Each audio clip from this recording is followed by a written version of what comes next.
How about the fight at Stetson? Those guys are some road warriors to go in overtime yesterday and then to come in here and bring the fight that they brought. It was a tremendous fight when we were at their place, and they've won some big-time games on their home court this year. Very good ball club. They got a very good coaching staff, and I've always been fond of those coaches and that program down at Stetson, how they went about their business. Even when they beat us in the championship in year one, they were very gracious and respectful, as well as our staff and our guys. And so it's always iron sharpening iron when we play the Stetson Hatters. Just both teams getting after it and making each other better. Coach, you guys started off the first half not really shooting very well from three, only getting one in there. But then second half, different story. You guys come in, and then you guys come out almost like a new team. What was your message to the team after that first half of play? Well, this was a conference tournament simulation, okay? And what we told our guys going into this is that if you're going to have the number one seed going into the conference tournament, then you're probably going to play around noon down in Jacksonville, Florida. So, we got to understand, what we're looking at. Sometimes you can get a bird nest on the ground and get what you want if you can have a lens to where you can look ahead in regards and keep things in perspective. Obviously, yes, we didn't get a chance to get the fan base that we normally get because of it being noon ball. But like Anton said this morning, let's wake up and ball. And our guys took advantage of a conference tournament type simulation. But in day two of that, you're not going to necessarily have the same legs you had in day one when you were in a conference tournament. So you can't settle for the long ball early in games in a conference tournament setup. It ain't because you don't know how to shoot. You don't have the legs that you had on day one. But the second half, I thought our guys reset and recalibrated and got the ball in the paint by pass and by dribble. And we got the ball to the bread and butter on the inside. Okay, whenever we throw it inside, it draws 10 eyes and we can play inside out.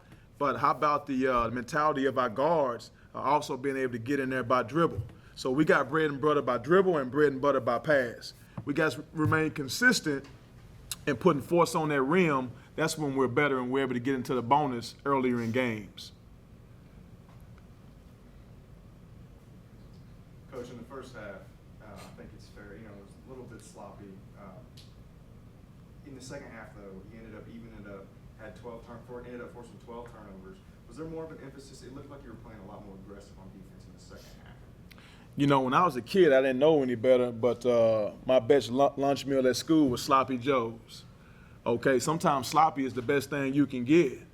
It ain't always got to be pretty, but if Sloppy Joe is what it is, Sloppy Joe is what we got to have. Anton, you came out and really lit a spark in the second half. In fact, you finished with 15 points, 3 assists, 2 steals, and 4 rebounds. It seemed like you were doing everything out there. What was your motivation going into that second half, getting everybody to kind of come together and play the way y'all did? These guys, that was my motivation. Understanding, like Coach said, this was a conference simulation, so just trying to get everybody to understand, the magnitude of these 2 games that we had ahead, and just coming out of the locker room, like I said, we talked to each other, we told each other what we needed to do, encouraging each other, and that's what we did the second half. Rashaud, you finished with 21 points again and 9 rebounds, 1 off from a double-double. But you and Collin and Creighton, and Travis, you guys accounted for 44 points down in the paint today. How does that make you guys feel, knowing that you guys can really take over a game when you need to? Big shout out to the guards for giving us the ball.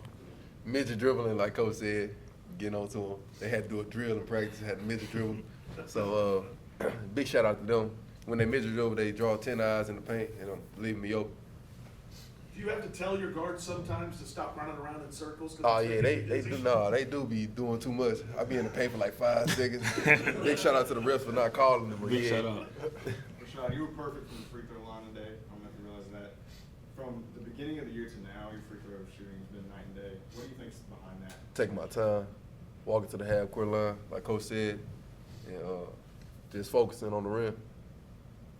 Collin, you do a really good job all season long of playing inside and outside and really making yourself that threat where guys have to really pay attention to you wherever you are on the floor. How do you deal with that in getting things set up for other people by making that happen? Yeah, so I always kind of want to be there for my team, whether that be like space the floor to get some inside shots, or I can go down low and kick it out as well to my teammates. So just just whatever the team needs. It's different every game. So. Anton, in the postgame, coach had told me, just based off of your court vision, that you were almost like another coach out there today, and even said if you decided to coach when you're done with your playing career, they'd be the first ones to offer you a job. You want to go coach? I mean, that's something I've always thought about. Yeah. Yes, I've always thought about that. But just to expand on the leadership on the court, these guys do a great job of letting me, lead them. You always need, like Coach say, you always just need one chief, and I feel like tonight they allowed me to lead them to, be the best version of the team. So, I can try to talk, and sometimes some teams or some players don't listen, but these guys do a great job of letting me get onto them and letting me, direct them in the right way. But these guys also do a great job too. They coach me as well. They tell me stuff that they see. Like Rashaud tells me where he wants the ball. Collin tells me where he wants the ball, and so I listen and then I try to apply that. And then y'all see me talk to coach, and coach asks me what plays we need to run. So it's a lot of coaching going on. So I'll say, yeah, we do a lot of back and forth the whole game. Anton, you're one of the veterans on this team, been here for a while. Was it the plan to come out in the second half, and you kind of got us back on track from deep? 3 of our first 3 from deep, and you hit 2 of those. Was that kind of the plan, or just kind of go with the flow of the game? I mean, whatever the game presents, obviously I'm a type of guy to just let the game come to me. I'm not going to force anything. And so the second half, I feel like they kind of was sagging off a little more in the first half. Obviously, like Coach said, get the ball inside. When we get a ball inside, like Rashaud said, we draw 10 eyes. Them guys draw 10 eyes as well. So, it's just about reading the game. Whatever presents itself, you just take it. Collin, you guys held Stetson to 28 points only in the paint. A big part of that is because when you get down there, you do a lot of changing their shots. What is your defensive mindset going down each and every time? Just get a stop. Rashaud helps with that a lot too. I mean, Rashaud protects the paint he protects the paint very well. So, I mean, every time they come down the floor, we're just trying to get a stop. It's one stop at a time. So this is for anybody. Travis Terrain has taken on a much bigger role in the last week.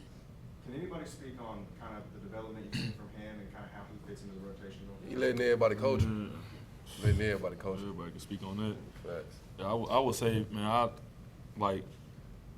it's so much unseen stuff with Travis. He he hasn't really played as much, and he's just grew. Like he hasn't been a locker room cancer. He hasn't moaned and groaned. He hasn't said anything bad about nobody. He hasn't hated. And so when his jersey's called, you can tell that he's excited and he's pumped up about the opportunity. And so every time he checks in and I'm in there with him, I've always tell him whether he mess up or not, man, just keep your head up. Keep playing hard. Just little pointers like that. He's been doing a great job. I think that also speaks to the fact that your bench came in and provided 34 points today, which was also really big. I was going to say, could you guys speak on your guys' bench players and how confident you feel when people check into the game? Well, I'm not trying to be facetious. We really have a team full of starters.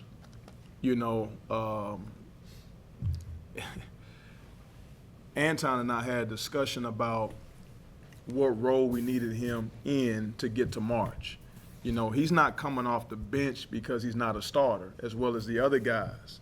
You're on championship road when you have guys willing to do whatever needs to be done for the team, for the greater good of the team.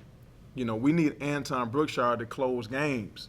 So it's not really advantageous for us to start him in games because we know he has to close games, right?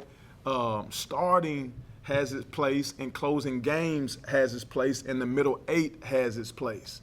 We like to play Anton in the first part of the middle 8, right? But it takes a great deal of humbleness for the team to rally around each other's role, but it's also a testament of these guys to grow and be all-stars in their role. And you take like Collin, for instance. He didn't do much in the scoring column tonight, but sometimes he still draws 8 and 10 eyes even when he's not scoring, right? And, sometimes guys, they may not feel the best, but we got guys always ready. on the call of duty of bringing what they can bring to the table. He was still a +6 and only scored 2 points. But we've had other guys do that throughout the year.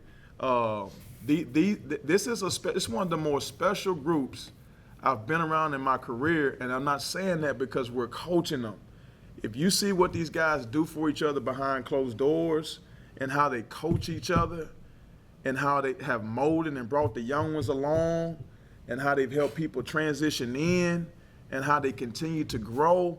And like I said maybe 2 or 3 games ago, I don't see a ceiling with this group. I don't see a ceiling. Some teams have already peaked. This team, I don't see a ceiling because some guys that haven't played much in non-conference play or early conference play now, are coming into their being. And so I think the better days are still yet ahead of us. As you know, you just wrapped up 2 games in a row, wake and bake ball, or wake and play ball. How much are you looking forward to some time off now before you guys hit the road and go resume play? Really ain't no time off. Back in the gym. Yeah. Just the snow got us. That's it. Yeah, I was wondering if there was any difference in preparation. Having played back-to-back is not something that you normally have to do like this. Having to play back-to-back is something that you have to do if there's always the expectation of getting to the mountaintop. And so we've been there before. And so when you have that expectation of getting to the conference tournament and winning the conference tournament, if that's what's on your palate, then you're not surprised, when you get in the moment that of unexpected and having to do it. And so, but this is a team that's had a goal since before arriving.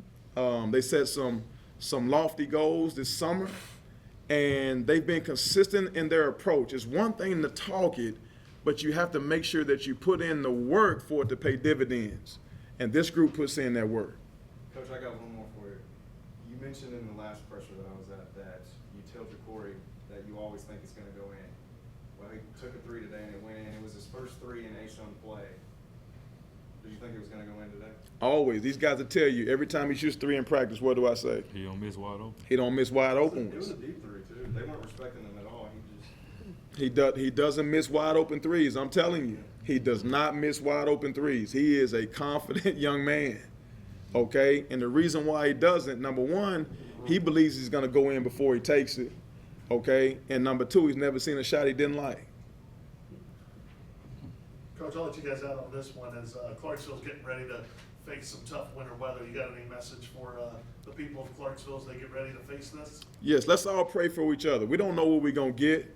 No need to assume or guess, but let's make sure we lock down and continue to pray for each other. Get to that grocery store beforehand. We don't need to be riding out on this black ice. Okay, black ice is much more dangerous than snow, but we're all here for each other, and we'll rally around each other. That's what this community is all about. This is a blue-collar community. So whatever anyone needs, this community will rally around it. That's what this community is built on. That's what it stands on, and that's the foundation. But we want to thank everybody for their unconditional love and support. But we're going to keep chopping wood and carrying water. Thank you, guys. Appreciate it. Thank you.